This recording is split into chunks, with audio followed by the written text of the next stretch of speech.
നാട്ടുകാരെന്തെങ്കിലും പറയൂ? ഏയ് നാട്ടുകാരെന്ത് പറയാൻ, ഒന്നും പറയില്ല. ഇവിടുത്തെ വിഷയം എന്താ? ഈ സിനിമ ഇതിനകത്ത് കാണാൻ പറ്റില്ലെന്നേ പറഞ്ഞുള്ളൂ. ആ അങ്ങനെ പറയരുത്. ഇങ്ങനെ കിട്ടി ഇവന്മാർക്ക് വല്ല ക്ഷയം പിടിക്കുന്ന എനിക്ക് തോന്നുന്നു. എന്തോ ആയിക്കോട്ടെ, ഞങ്ങള് വനിതകൾക്ക് ഈ സിനിമ കാണാൻ അതിനകത്ത് താല്പര്യമില്ല, അത്രേ ഉള്ളൂ. കേരളവാ എങ്ങനെ മനസ്സിലായി? ഇവിടെ ഞാൻ ചോദിച്ചിട്ടാണ് അങ്ങോട്ട് വന്ന് പറഞ്ഞത്. വനിതകളോട് എല്ലാം ഞാൻ ചോദിച്ചിട്ടാണ് പറഞ്ഞത്. എന്റെ 16 അടിയന്തരം അടുത്ത് കഴിഞ്ഞു സാർ. ജനങ്ങൾ ഇളകിയിരിക്കുക. ഇവിടുത്തെ വിഷയം എന്താ? ഈ സിനിമ ഇതിനകത്ത് കാണാൻ പറ്റില്ലെന്നേ പറഞ്ഞുള്ളൂ. അതൊക്കെ ഇത്തിരി ഓവറല്ലേ? ഭയങ്കര ഓവറാ. ഇവിടുത്തെ വിഷയം എന്താ?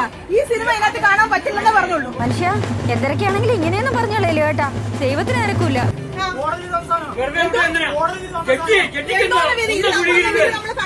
അന്ന് അവരവിടെ പറഞ്ഞ തെറി എന്റെ ജീവിതത്തിൽ ഞാൻ മറന്നിട്ടില്ല.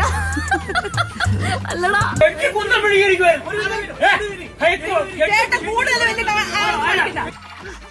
ഞാൻ ഈ പണിയൊക്കെ എടുക്കുന്നതേ എനിക്ക് ഒറ്റയ്ക്ക് ഉണ്ടാക്കാൻ വേണ്ടിട്ടല്ല, ഈ നാട്ടിലെ മൊത്തം ചെറുപ്പക്കാർക്ക് വേണ്ടിയാ. ഇതാണ് എന്നെ പറ്റിയുള്ള പൊതുവികാരം.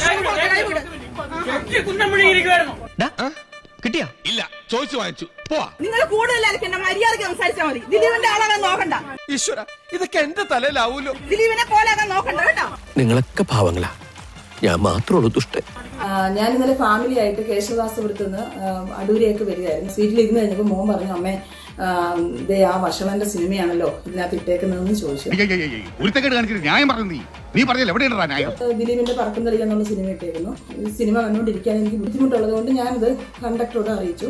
നിങ്ങൾക്ക് നിങ്ങളെ വീട്ടിൽ വെറുപ്പിച്ചാൽ പോലെ ഞങ്ങളൊരു സ്ഥാപനം നടത്തില്ല. ഞാനും അപ്പം ഒന്നുകിൽ ഈ സിനിമ നിർത്തണം, അല്ലെങ്കിൽ പിന്നെ എനിക്ക് അടുത്ത സ്റ്റോപ്പിൽ ടിക്കറ്റ് തന്നാൽ ഞങ്ങൾ ഇറങ്ങിക്കോളാന്ന് പറഞ്ഞു. അപ്പോൾ പറഞ്ഞു നിങ്ങൾ അടുത്ത സ്റ്റോപ്പിൽ ഇറങ്ങിക്കോ എന്ന് പറഞ്ഞിട്ട് വട്ടപ്പാറയ്ക്ക് ടിക്കറ്റ് തരികയാണ് ചെയ്തത്. അടിപൊളി. കിട്ടേണ്ടതൊക്കെ കിട്ടിയല്ലോ, സമാധാനമായല്ലോ. ഇനി സ്വസ്ഥമായിട്ട് വണ്ടി ഈ റോഡിൽ പോട്ടെ. ഈ ഒരു അവസ്ഥയിൽ എങ്ങോട്ടാണ് ഇവരുടെ ഒരു പോക്ക്?